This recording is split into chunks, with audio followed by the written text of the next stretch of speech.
for us to ensure that they understand what the schools were all about. There are many communities, for example, which still firmly believe that Aboriginal Indigenous cultures are bad, that Indigenous ceremonies are evil and the devil's work, and that therefore sweat lodges, ceremonies like the Sundance and things like that need to be abolished.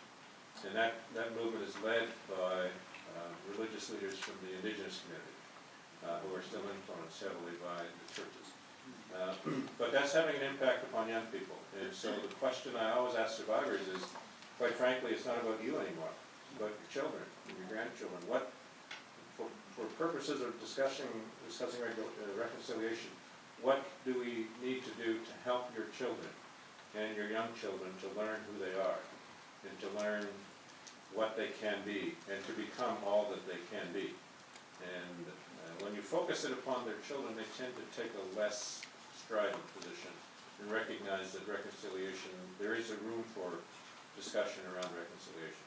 And the other thing is that we say that, we try to make it very clear, reconciliation is not about forgiveness for us at the Commission. And the moment we get into that forgiveness dialogue, we're going to lose people, because there's no way that they should or could forgive the government or forgive the churches or forgive the perpetrators.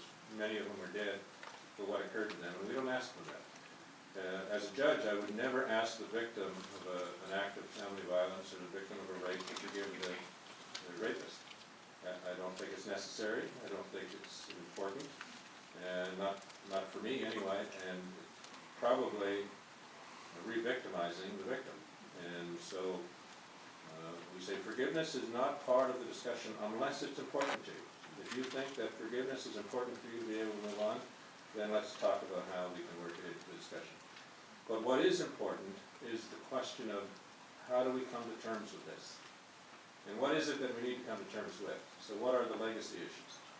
And the fact is that almost all intergenerational children of survivors and grandchildren of survivors cannot speak their language, don't know their culture, don't know their teachings, don't know their history. And that's important to them. And that makes them angry. Let me see if I